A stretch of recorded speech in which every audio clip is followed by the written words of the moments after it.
The city stood at the edge of the known world, before the ocean widened, before the maps stretched, before gold began to arrive by the ton. Lisbon faced west. Its hills rose above the mouth of the Tagus River, watching ships come and go, watching the horizon dissolve into uncertainty. For centuries, it had been a regional port, important but contained, connected to Europe, Africa, and the Mediterranean, yet still bounded by familiar routes. Then the ships began to leave. At first they sailed cautiously, along the African coast, past headlands marked by fear and rumor, into waters Europeans had never charted. They returned with stories, with spices, with captives, with proof that the world was larger than anyone had imagined. And Lisbon changed. By the late 15th century, the city had become a departure point for something unprecedented. Fleets assembled in its harbor, caravels and carracks anchored beneath its walls, sails repaired, hulls caulked. Supplies loaded for journeys measured not in weeks but in months. Men gathered from across the kingdom, sailors, soldiers, cartographers, priests. Criminals offered freedom in exchange for service, all bound for destinations no one could fully describe. The ocean was no longer a boundary, it was a corridor. Maps expanded rapidly. Coastlines once drawn as vague curves hardened into detail. New names appeared in the margins: rivers, capes, forts, trading posts. The world was being reordered on parchment, and Lisbon sat at the center of it. Gold began to arrive, not all at once, not evenly, but steadily enough to reshape the city. Gold from West Africa, silver from distant mines, spices from India, sugar from Atlantic islands, later from Brazil. Ships entered the Tagus heavy with cargo, their hulls low in the water. Dockworkers strained to unload chests, barrels, and crates. Clerks recorded weights and values. Officials inspected seals. The crown took its share first. This was not private trade, it was imperial trade. The Portuguese crown asserted control over routes, monopolies, and profits. Licenses were granted, contracts enforced, fortresses constructed at strategic ports across Africa, Asia, and the Atlantic. Lisbon became the administrative heart of a far-flung system that stretched beyond sight. Power no longer depended on proximity, it depended on reach.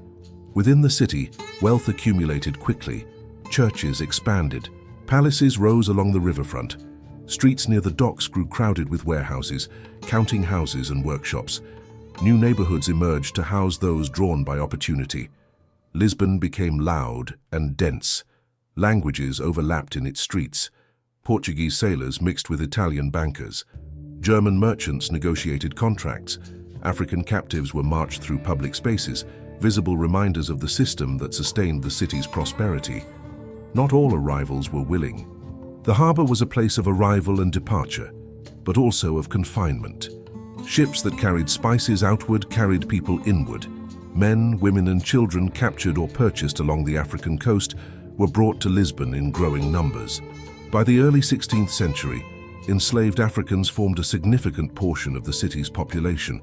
They labored in households, on docks, in workshops, in fields outside the city walls.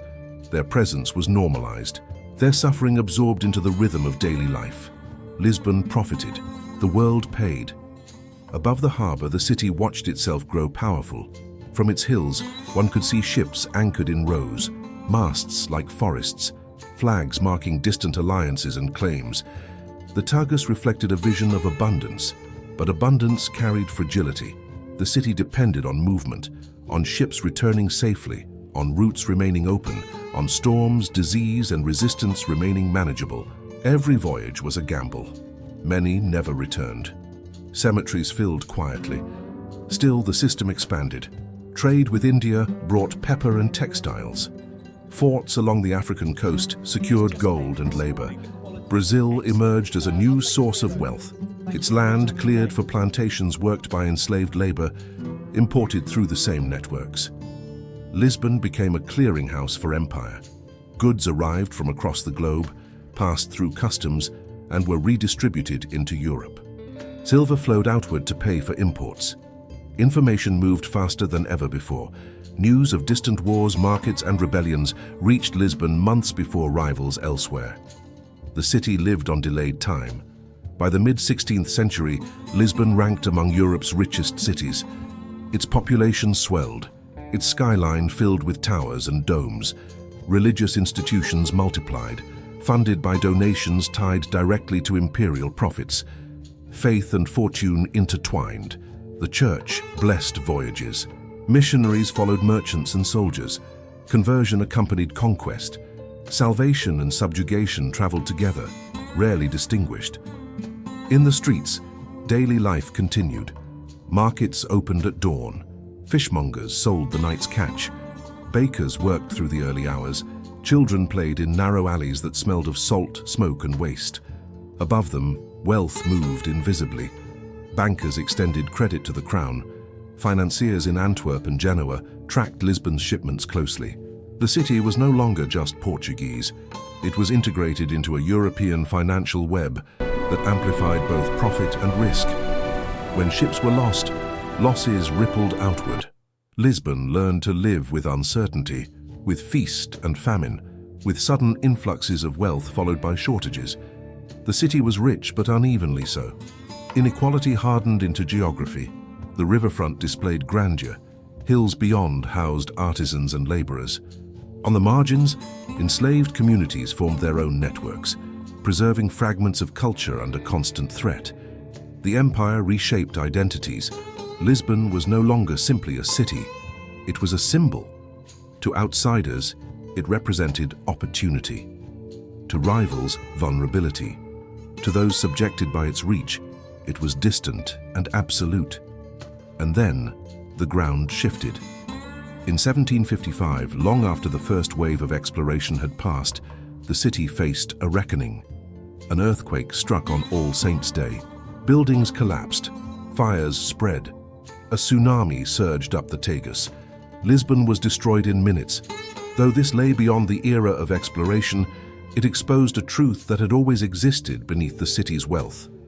Foundations matter. Systems built on extraction carry instability within them. The rebuilding would be rational, ordered, modern, but the empire never fully recovered. Trade routes shifted, other powers rose. Lisbon remained important, but no longer unrivaled. The gold that had once poured in slowed. The costs endured elsewhere did not vanish with it. Still, the city remained. Ships continued to enter the Tagus, streets filled again. Life adapted, as it always had. Lisbon did not fall. It endured. A city shaped by ocean winds and distant shores. A city that expanded the world's boundaries while narrowing the lives of many within it. A city that grew wealthy by standing still, watching others move across vast distances in its name. Gold arrived. Maps expanded, and Lisbon stood at the edge of the world counting what came in and what it never saw again.